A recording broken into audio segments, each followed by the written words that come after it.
Hello students, कैसे हो? I hope आप बहुत अच्छे होंगे, मस्त होंगे, बिंदास होंगे। तो आज हम अपना जो थर्ड चैप्टर चल रहा था, इलेक्ट्रिक करंट, विद्युत धारा, उसका थोड़ा सा पार्ट बचा हुआ था, तो उसका हम रिवीजन करके चलेंगे। तो आज का हमारा जो सेशन होगा वो रिवीजन सेशन होगा, क्योंकि कल आपका टेस्ट है। तो उस टेस्ट में अभी क्या करना है, तो थोड़ा बहुत इससे हेल्प मिल जाएगी आपको। तो हम रिवीजन को चालू करते हैं। और ये जो रिवीजन है, ये विद्युत वाहक बल जो हमने टॉपिक पढ़ाया था उसके जस्ट बाद वाला है।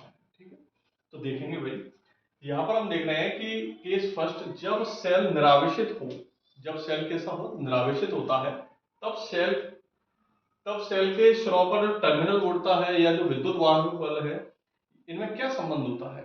तो जब सेल डिस्चार्ज हो रहा हो, डिस्चार्ज हो रहा है मतलब निरावेशित हो, तो उस समय जो धारा है वह सेल के पॉजिटिव टर्मिनल से स्टार्ट होगी और नेगेटिव टर्मिनल पर जाकर फिनिश हो जाएगी। ठीक है, इस तरीके से। तो प्लस से माइनस की हो जाती है जब सेल क्या होता है, डिस्चार्ज होता है। अब इसके स्लो पर टर्मिनल वोल्टेज है वो कितनी होगी, V equal to E minus I R. ई तो क्या है भाई, इसका ईएमएफ, विद्युत वाहक हो गया। ठीक है, और आई आर जो है वो इस आर, इसका जो इंटरनल रेजिस्टेंस है, आंतरिक प्रतिरोध है, इस आर आंतरिक प्रतिरोध से ये धारा जो गुजर रही है, तो इसके स्रोत पर कितना वोल्टेज उत्पन्न कर रही है, आई आर, ओम के नियम से, है ना। तो फिर इतनी वोल्टेज ये प्रोड्यूस कर रही है इसके स्रोत पर, तो इतनी वोल्टेज क्या हो रही होगी, इसमें से कम हो रही होगी। किसमें से कम हो रही है, ई में से। तब इसके स्रोत पर जो वोल्टेज आएगी वी, टर्मिनल वोल्टेज आएगी वी, वो क्या हो जाएगी, ई माइनस आई आर। किस कंडीशन में, जब सेल डिस्चार्ज होता है। तो डिस्चार्ज किसके कारण हो रहा है, जो आई आर है ना, इसका इसका खर्चा हो रहा है, ये व्यय हो रही है आई आर। ठीक है, किसमें से व्यय हो रही है, ई में से। तो इस स्थिति में जब सेल डिस्चार्ज होता है, तब सेल के सिरों पर जो विद्युत वाहक बल होता है, क्या होता है भाइयों, विद्युत वाहक बल जो होता है, ये क्या होगा, अधिक होगा किससे, टर्मिनल वोल्टेज से। विद्युत वाहक बल जो है ये किससे अधिक हो जाता है, टर्मिनल वोल्टेज से अधिक हो जाता है। किस कंडीशन में, जब सेल कैसा होता है, डिस्चार्ज होता है। दूसरा देख रहे हैं, जब सेल चार्ज हो, तो चार्जिंग कंडीशन में क्या होगा भाई, इस करंट की जो डायरेक्शन है वो चेंज हो गई। अब किधर से जा रही करंट, माइनस से प्लस। अब यहाँ पर ये इसके सिरों पर, आर के सिरों पर जो वोल्टेज आई आर उत्पन्न हो रही होगी, वो क्या होगी, अब इसमें ऐड होगी। क्या होगी, इसमें ऐड होगी। ठीक है, तो जब सेल चार्ज होता है तब V बराबर क्या होता है, E प्लस आई आर, और डिस्चार्ज होता है तो माइनस आई आर, और चार्ज हो रहा है तो प्लस आई आर। ये ध्यान रखना है। इस कंडीशन में भाई जो टर्मिनल वोल्टता होती है वो अधिक होती है विद्युत वाहक बल से। दो कंडीशन है, डिस्चार्ज में विद्युत वाहक बल अधिक है, और चार्जिंग में टर्मिनल वोल्टता अधिक होती है। ओके, समझ में आया? अच्छा, इसके बाद वाला आप देखें।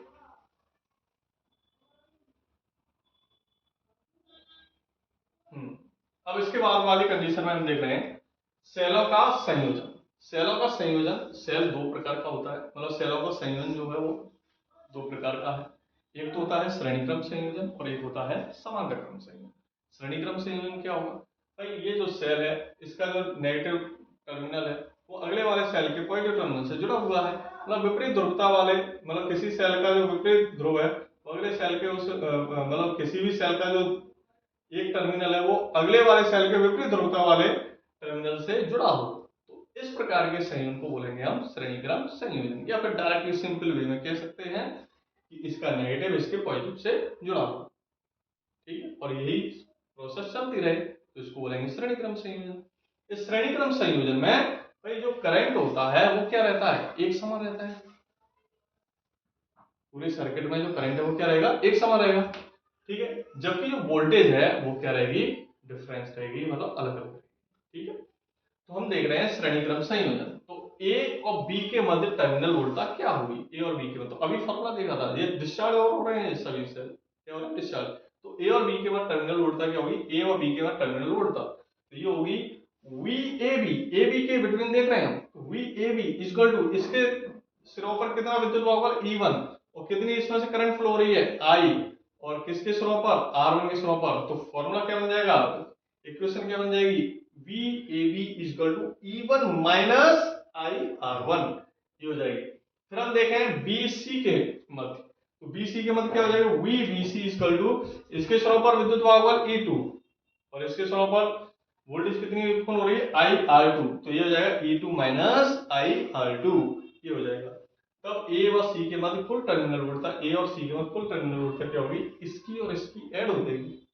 भाई टोटल मुझे देखनी है ए और सी के मध्य टर्मिनल वोल्टता, तो इसके सिरों पर टर्मिनल वोल्टता, इसके सिरों पर टर्मिनल वोल्टता, दोनों को ऐड कर दो।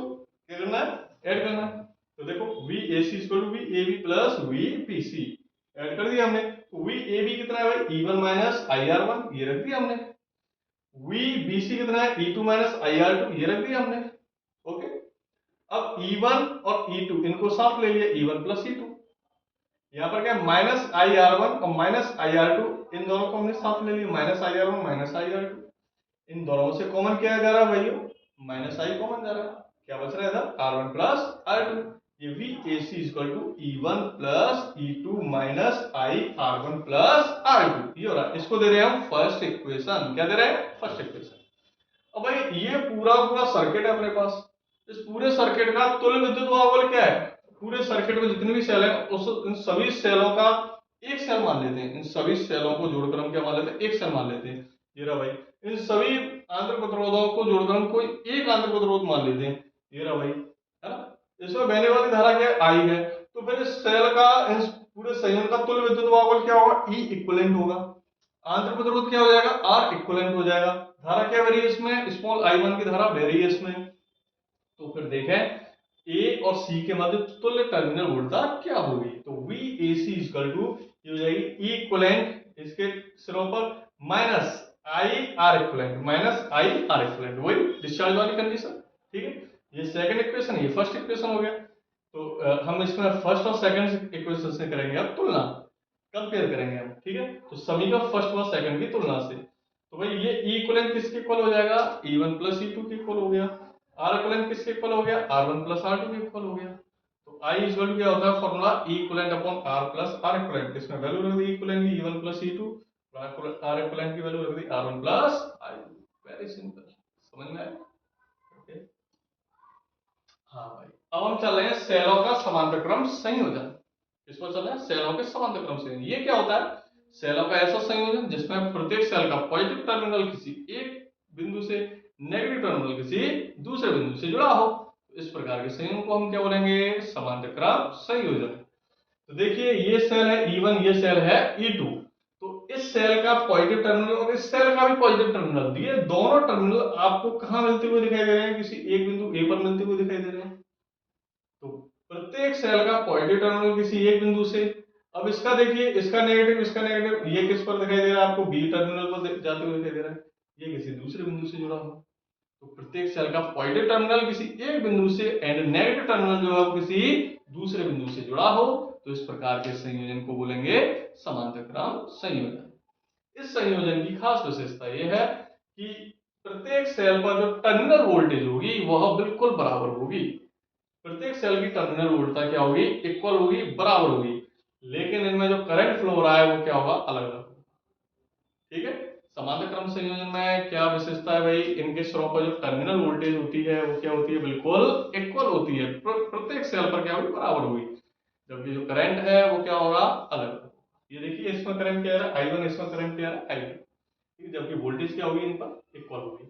तो मैं E1 सेल के सिरों पर वोल्टेज देख लेता हूं, टर्मिनल वोल्टेज देख लेता हूं। तो क्या होगी E1 सेल के सिरों पर terminal voltage, V equal to E1 minus I1 R1। तो V equal to E1 minus I1 R1। ठीक है, मैं I1 R1 को इधर ले आया, V को इधर ले आया। तो भाई अब ये वाला इक्वेशन, अब R1 जो है इसको हम किधर ले जाएंगे, मुझे I1 निकालना है इसमें। तो R1 किधर जाएगा, नीचे जाएगा भाई, ये गया। अब ये किधर जाएगा नीचे, कौन कौन के नीचे जाएगा भाई, E1 के और V के नीचे जाएगा। तो ये E1 के नीचे आ गया R1, V के नीचे आ गया R1। तो I इक्वल टू क्या हो गया, E upon R1 minus V upon R1। Okay, अब इसके बाद देखें E2 सेल की सिरों पर टर्मिनल वोल्टेज। E2 सेल की सिरों पर टर्मिनल वोल्टेज क्या आएगी भाई, तो भाई ये आ रही है V equal to E2 minus I2 R2। V equal to E2 minus I2 R2, ये आएगी। अब इसको इधर ले जाओ भाई और इसको इधर ले जाओ, है अपने अपने विभाग में भेज रहे हैं इनको, है? तो ये क्या हो जाएगा, मुझे क्या निकालना है, I2 फाइंड करना है यहाँ पर। तो R2 को ले जाना पड़ेगा इधर, I2 जैसे इधर जाएगा तो भाई दोनों से इसका डिवाइड करेंगे। तो क्या हो जाएगा E2 upon R2 minus V upon R2। Okay okay, तो I2 आ गया, I1 आ गया, तब संयोजन की तुल्य धारा, इस संयोजन की कुल धारा क्या होगी, ये I1 ऐसे जा रही है, I2 ऐसे जा रही है, अब ये ए पॉइंट पर जाके क्या हो जाएगी I हो रही है, तो क्या हो जाएगा I बराबर I1 प्लस I2। और I1 की वैल्यू ये रही, I2 की वैल्यू ये रही, रख दो, ये रख दिया, ये रख दिया। ओके, हाँ, अब E वाली जो वैल्यू है E1 upon R1, E2 upon R2 एक साइड कर दिया, V upon R1, V upon R1, R2 ये एक साइड कर दिया। इसको मैंने एलसीएम लिया R1 R2 इन दोनों में से, R1 से R1 गया, इसका मल्टीप्लाई R2 से हुआ E1 R2 plus plus R2 से R2 कैंसिल हुआ, R1 का मल्टीप्लाई E2 से हुआ E2 R1 माइनस इन दोनों, अच्छा इन दोनों से कॉमन गया माइनस का हुई, माइनस वी कॉमन जाएगा तो क्या बचेगा 1 upon R1 plus 1 upon R2। Okay okay, ये बच रहा है। अब यहाँ पर हम इसको, ये तो ऐसे ही है, इसको मैं और सॉल्व कर लेता हूँ, तो एलसीएम क्या जाएगा R1 R2, तो फिर R1 से R1 गया तो ये क्या हो जाएगा R2 प्लस R1 या R1 प्लस R2 ये आ रहा है। अब क्या करना है भाई, V वाली देखो कंडीशन क्या है, V बराबर E1 माइनस I R1, ये तो फॉर्मूला होता है, V इधर होता है E माइनस I R, ऐसे तो होता है फॉर्मूला, लेकिन V तो यहाँ दिख रहा है हमको और I यहाँ दिख रहा है, क्या करना पड़ेगा, क्या करना पड़ेगा, इनको इनकी खुद के घर पर पहुंचाओ, इनको जहां जहां ये रहते हैं उनको वहां वहां पहुंचाइए। तो V कहाँ रहता है, इधर रहता है, I कहाँ रहता है, इधर रहता है, तो V को इधर पहुंचा, मतलब V वाली पूरी पोजीशन इसको इधर पहुंचा दी, I वाली पूरी पोजीशन को इधर पहुंचा दी, देखिए ये आ गया इधर, ये I आ गया इधर, ये इधर जाएगा तो पॉजिटिव में, ये इधर जाएगा तो नेगेटिव में। अब यहाँ पर R1 plus R2 upon R1 R2 बच रहा है भाई, यहाँ पर तो ये कह रहा है मेरा इलाज है भाई, यहाँ पर V तो मैं अकेला रहना चाहता हूँ, तो मुझे मुझे तो अकेला रहने तो इसको हटाओ यहाँ से, मेरे ऊपर जो भूत चढ़ा है उसको भगा दो। तो हम क्या करेंगे, इस R1 प्लस R2 अपन R1 R2 को ले जाओ नीचे, अरे इसको इधर ले जाएंगे तो इसमें और इसमें दोनों तरफ क्या होगा डिवाइडेशन, मतलब भाग लगेगा। ओके, इधर भी और इधर भी, इधर देखो आ गया और इधर देखो ये आ गया ना।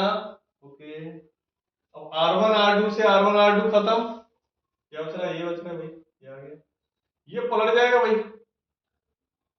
ट्रैक्टर पलट गया है, ये देखो पलट गया, ये R1 R2 ऊपर पहुंच गया, R1 प्लस R2 नीचे आ गया और ये I है, फर्स्ट इक्वेशन हो गया, क्या हो गया इक्वेशन फर्स्ट।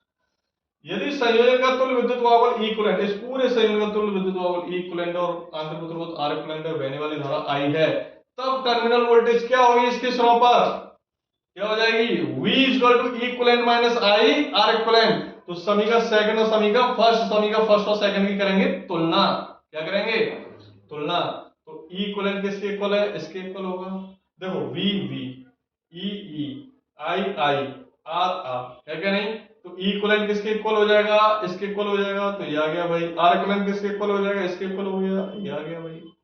ओके, इक्विवेलेंट भी आ गया, आर इक्विवेलेंट भी आ गया, खत्म हो गया भाई, कितना सिंपल है। आई होप आपके समझ में आया होगा। अगर आपको ये वीडियो अच्छी लगी है तो लाइक करें, सब्सक्राइब करें। जय हिंद।